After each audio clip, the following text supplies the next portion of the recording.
Alright, ladies and gentlemen, I'm here tonight on the channel to talk about the Dodgers game from today, the final game of a 4-game set here between NL West division rivals, and the Dodgers take the final game of the 4-game set. They take 3 out of 4 at Petco Park in San Diego.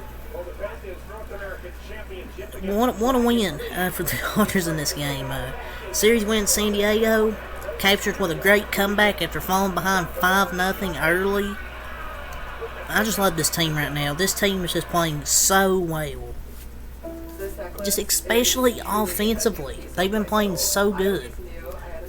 Like from top to bottom of the lineup. Like, obviously you're going to get your production from Mookie Betts, like Freddie Freeman, Smith. Now Muncy back in the lineup. Peralta, Hayward have been nice surprises this year. Hitting like 260, 270. Kike Hernandez is joining the Dodgers after getting traded back. He's been great. Had his first homer as a Dodger today. Altman's was 4 for 4 on a walk today. He's quietly improved his defense in center field as the season's gone along. And he's hitting like since July, 305. And he's starting to adjust. He got a hot start and then he kind of cooled off, was in a slump, but now he's starting to hit a lot better and had better play appearances as well, and he's hitting the ball hard.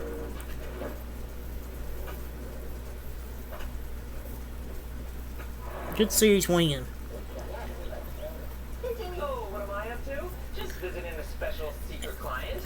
And everyone thought the Dodgers lost the offseason and the trade deadline too. Pitching is kind of still a concern, but as long as the offense keeps producing like this and the pitching is at least decent, not like great or bad, but at least good enough. Pitching is finding a way to get it done despite the injuries, despite some players going through like slump years.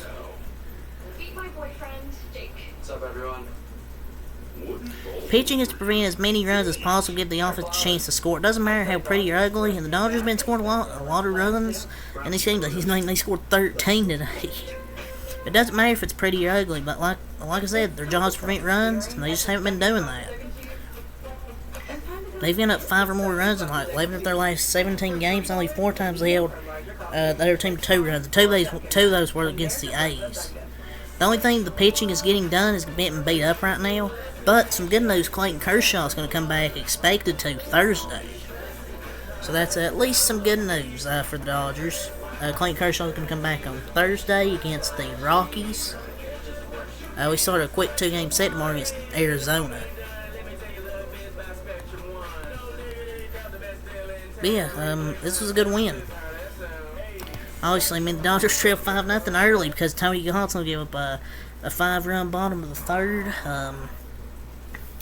Tony Gonsolin sucks, man. When we were down 5-0, I'm like, oh boy, we're not even going to have a chance. I'm like, Tony Gonsolin's not even going to give us a chance. But Seth Logo then imploded in that 4th inning.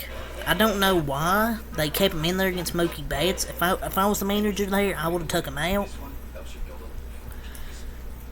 But there was a bad pitch too there by Lugo to Mookie Betts. A fastball right down the middle on 3-0.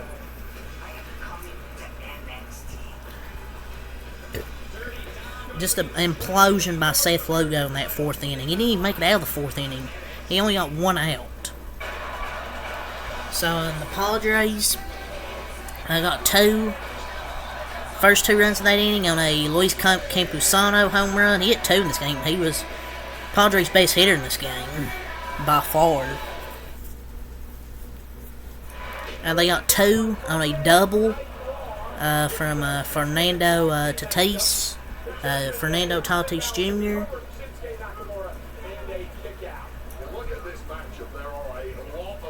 I forgot what the other run was. Let me look at I believe they got RBI sac fly from Manny Machado. From Manny Machado, a sac fly. So those were the 5 runs that the Padres got in that inning. They got a 2-run homer and a 2-run double from Tatis, which was his I believe his only. He got both. He had that 1 hit, which was a big hit. I mean, that's the only hit he got in this series.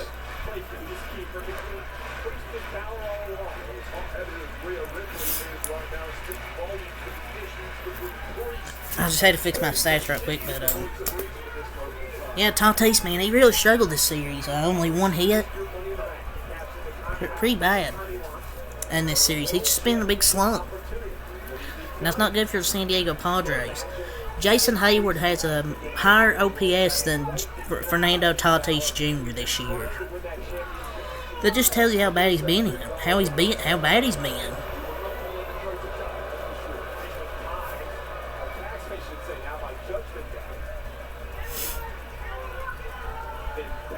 It's a great win. The offense was great. Everybody in the lineup had a hit. Mookie Betts was 1 for 5, had that big grand slam, 4 RBIs. Freeman 2 for 1 walk. He's now officially hitting .340 on the season, man. Dude is so good, man. I don't know how we're so lucky to have Freddie Freeman. Will Smith 2-5 an RBI single. Will Smith's hit better on this road stand at home so far. Last few games. Muncy, 1 for 4 walk and 2 RBIs on a double. Peralta and Hayward also each went 1 for 4 with each had 2 RBIs on some doubles, and then a sac fly for Peralta, or a RBI double for Peralta and a sac fly. Hayward with a big 2-run double. Hernandez 1 for a walk and an RBI on a solo homer. Outman 4 for 4 and a walk. Rojas 2-5 an RBI on a fly ball single. Just a great game overall for the Dodgers. 15 total base hits for 13 runs. The Padres had 11 base hits for 7 runs. So yeah, both starting pitchers weren't good, but Tony Gonsolin at least got through 6 innings. At least he was able to get through 6 innings to preserve our bullpen in a big lead. So we didn't really have to throw any of our big arms, except Joe Kelly. But he had a pretty quick inning. Struck out all 3 batters he faced. Grisham, Kim, and Tatis. So, 1 inning, struck out all 3 batters. Gonsolin, we already talked about how bad he was. 9 hits, 6 earned runs, 1 walk, 3 strikeouts, but at least he got through 6 innings. But Tony Gonsolin cannot pitch in the postseason. But we'll get Kershaw back. Hopefully he's healthy. Buehler. Hopefully Reese turns back to form. So maybe we can use Gonsolin out of the bullpen if we have to. Brian Hudson, 2 hits, an earned run, and 1 strikeout over 2 innings. Seth Lugo, 8 hits, 8 earned runs, 2 walks, 2 strikeouts. So yeah, he was really bad and got pulled after that grand slam. Steven Wilson, 1.2 innings of scoreless relief with a strikeout. Scott Barlow, 1 inning, 4 hits, 5 earned runs, 2 walks, and a strikeout. And these additions for the Padres that they got in the trade deadline have been the shits. Scott Barlow has a 6.64 ERA. He's been terrible for the Padres. But I don't know why the G-Man choice just whatever. And Rich Hill was trash. Yeah, buyers there at the trade deadline. Luis Garcia, 2 hits, 9 runs, no walks, 3 strikeouts over 2 innings. And Tom Cosgrove with a scoreless inning. But the Padres now dropped to 55-58, lose 13-7. The Dodgers now improved to 65-46. We're now 19 games above 500. We'll go over the Padres offense real quick. Kim, 2 for 5. Tatis, 1 for 2 RBIs. Soto was 1 for 4. Machado over 3 with an RBI sac fly. Cronenworth 1 for 4. Bogart's 0 for 4. G-Man Choi 0 for 2 and a walk. Campusano 4 for 2 RBIs with 2 solo homers. With 2 homers in this game. Grisham was 2 for 4. Yeah, good win for the Dodgers. They started a quick 2-game set against the Diamondbacks tomorrow at 9:40. Both games at 9:40. So that's all I'm saying. Till next time out. Peace. Go Dodgers.